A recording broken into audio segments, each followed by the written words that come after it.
when you're calling in, you're first greeted by Andrew Babinski in the Kim Komando Show Man Cave. Hello. Hey there, Andrew. Neely in Columbia, South Carolina is first up. She, like you, just got an Apple Watch. I'm wearing mine. I do like the Apple Watch. Which I'm surprised, because you did not like the first generation of it. That's true. At all. No. You wore it for maybe an hour and a half, and you're into it. Well, Neely has the same problem. She got the Apple Watch to replace her Fitbit, and all she's really doing with it is taking a couple of calls and seeing what time it is and seeing the weather, but that's it. She doesn't see why she bought it. And she's blaming herself. She's got to be the reason why she's not taking full advantage of the Apple Watch.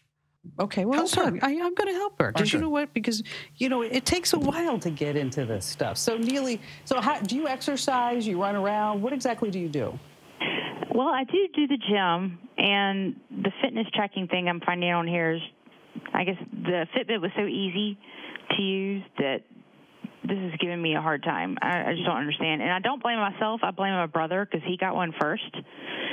And then it was so cool looking that I decided to get one. Well, I'll tell you, it is a little confusing in the beginning because you're right. Like, you have to, you know, fire up the apps. I know, like, because if I get on my exercise bike, I have to go over there and I say I'm on my bike, and then sometimes I forget to turn it off, and it thinks I exercise for like 52 minutes, right? And then the next day, the Apple Watch comes up to you and says, "Okay, loser. Okay, you only exercised 30 minutes today." It's like I'm really. It tells you to stand up, tells you to breathe, tells you to do all those. But when you start comparing the Apple Watch to which one did you have? What'd you say? The Charge? The Charge 2. Okay, so you had the Charge 2. Okay, when you start comparing them, they are a lot alike, right? Mm-hmm. But when you start looking at the differences, and the differences in that cost what, $400 difference? Yeah. Okay. Yeah. It's like, okay, so what exactly did I get for that again? I'm having trouble. Exactly. And then $10 a month for the data plan. Right. If you're going to start using it to make phone calls, which I think is one of the only reasons that it's really that cool, is that you can exercise and you don't have to carry your phone anymore, you know. But you do. At least that's from what I'm seeing, because I can't use Pandora on it. Well, you know what? It's because you're going to be streaming too much data, and you can use Apple Music, but again, that's going to cost you another $10 a month. Okay. Yeah. But when you start looking at the Apple Watch 3, and the really big deal about it is the heart monitor, okay? Uh-huh. It does things that your Fitbit won't do.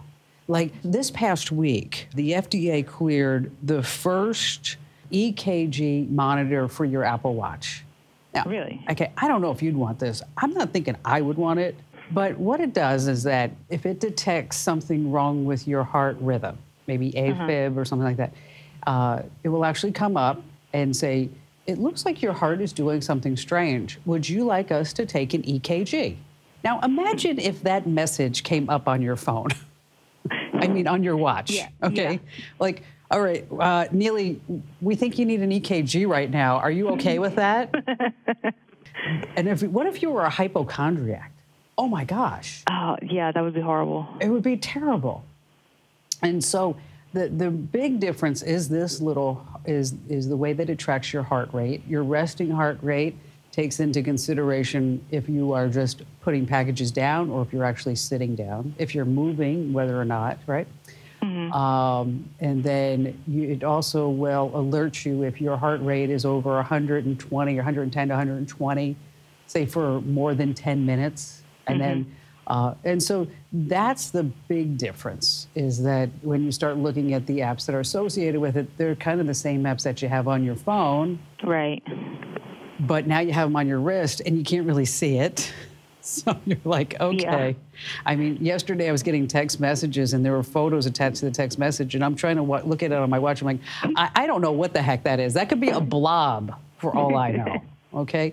So maybe you need to give it a little bit of a chance and start looking at the heart rates and start looking at your walking, the recovering heart rates. And I'm certain that if you don't really like it, that you could probably sell it on eBay. It's going to cost you some money in order to do that, but you can certainly do that. But try using some of the resting heart rates. I've really found that useful myself.